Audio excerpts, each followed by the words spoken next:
All I have for you is a word. Tenet. Use it carefully. Audiences have never seen anything like this before. It's a swift, kind of action-packed adventure movie. There are certainly images that I have never seen before on screen. It's a really hair-raising, high-stakes thriller from an extraordinary filmmaker. To do what I do, I need some idea of the threat we face. Tenet is an espionage story. It's a classic spy story. I grew up loving spy movies, but to make it sing to today's audiences, I sort of felt like for me to really engage with it, I wanted it to have bigger possibilities. Time travel? No. Inversion? Well, the film deals with this concept of inversion, which is the idea that the entropy of an object or a person could be reversed. It's very much cinematic. It's something that you have to see on the screen to fully engage with. Aim it and pull the trigger. You're not shooting the bullet, you're catching it. Whoa. I really pulled from and dug into my athletic experience more than ever. The training was paramount. Nobody's ever thrown an inverted punch before, so how do you make that real life, you know? He had incredibly complex fight sequences. We definitely pushed him to his limits. Right. It was intense. That's what was so exciting. These moves we've never seen before. I mean, these stunt guys who've been around a long time, they were learning, which was the fun challenge of it all. Well, I've seen too much. Well, we'll try and keep up. This is my third film with Chris Nolan. You kind of realize when you read it, oh, how are we gonna do this? Because he's gonna wanna do this for real. Chris is really great in that he wants it for real. He wants it in camera. He doesn't want to do CG. I haven't seen a green screen anywhere. We're doing everything in camera. Our method of visual effects is try and do everything without them.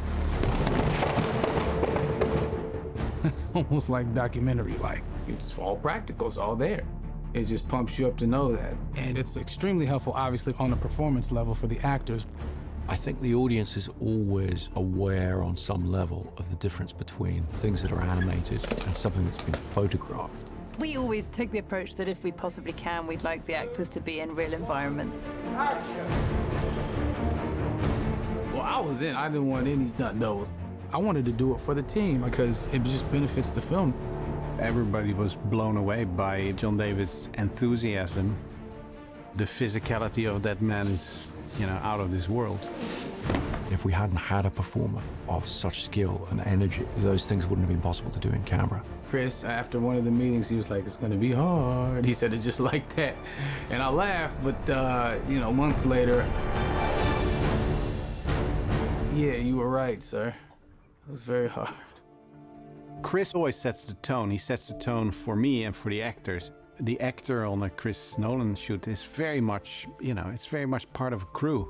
Do you feel the sense that this is someone who's telling the story this way because that's what he passionately believes in? This man, he just stands there. I don't know how he does it. He's right there. His involvement is more than 100%. He really loves it. He can just keep shooting. The rain's coming down. He's like loving it. You lose the right to complain about anything. I mean, it's a good move on his part. It's infectious. You can't help but to want to keep going and give it your all. Every film, you're trying to challenge yourself because you're trying to give something new to the audience. You do that by building on what you've done in the past. Every production we have came a step further, and every production has more and more sequences in it that we chose to shoot on IMAX. At this point, they're sort of the workhorse for us, which is really funny because when we first started shooting with them, it was such a big deal. It's a very imposing camera. It feels very important when you're shooting something on IMAX. There's a nice pressure to it. It kind of makes you bring your A game pretty quickly because you know that this film is kind of precious.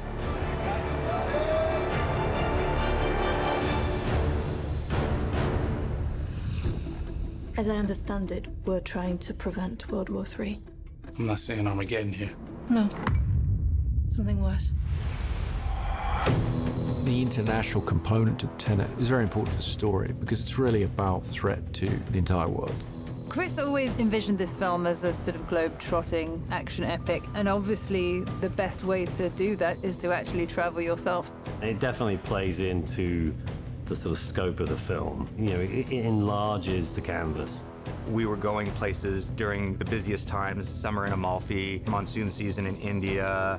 Prep on this film was really complicated because we were based out of LA and making plans for all these huge action set pieces all over the world. We shut down an 8-kilometer freeway for 3 weeks, had hundreds and hundreds of extras and cars and stuntmen driving on it, doing great action. That was a first for me. When will we ever be able to do this in life? You know, to shut down a whole entire freeway. It defined the scale of it. You know, in the end, what you see as an audience is a fragment or is a shot, but you are filming a reality, you know? You want to buy into that reality. So in that way, relocation always helps a lot. To be actually in the thing, to feel the thing physically move around you or feel the boat rock under you, it just obviously, organically feeds the truth of a performance. It goes for his sweet spot, which is how do you make great cinema? Not just tell stories in pictures, but how do you make the experience of cinema? Yes, you could recreate India in a soundstage or London in a soundstage, and you're not going to capture the essence or the authenticity. And I think being in those locations, the audience gets to experience that. They're going to see that it's not green screen, and they're going to be amazed by it. You want to crash a plane, But not from the air. That was so dramatic. Writing the plane crash, I knew I wanted to try and do it in some ways in camera. It read on the page as the most exciting sequence, and I definitely was scratching my head about how we were going to achieve it. One of the first things I asked Chris was, you know, how big do you want the plane? He laughed, and I said, I think I can get you a real plane. To see a plane like this actually kind of makes you realize what we're all flying in when we're flying. These things are huge. I don't think we tend to get the scale of it when we're just kind of walking in through the gangplank. There was an enormous amount of prep that went into that sequence because we were shooting at a working airport, and they're not traditionally, you know, in the business of crashing planes for real. I was like, how are they gonna pull this off? Like, there's no way they're gonna crash this thing into that building. A lot of these sequences, you kind of read it in the script, and you just think, yeah, would be cool in a movie. And then you get to set and it's like, yeah, we've got a 747, we're crashing it into a building. That's how we're achieving the 747 crashing into a building. It feels very, very real, essentially because it is real.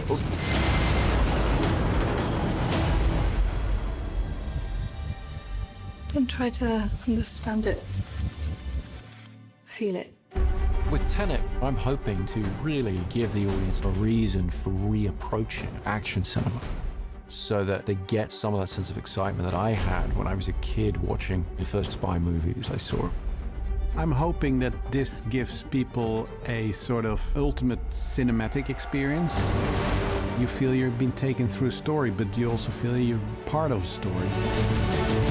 That's what's wonderful about his films. You just get transported into a different world. And that's what cinema is to me. It has to transport you. It has to be larger than life. I mean, it's the biggest movie anyone's ever done ever. No one's doing this stuff, and I don't think they ever will again.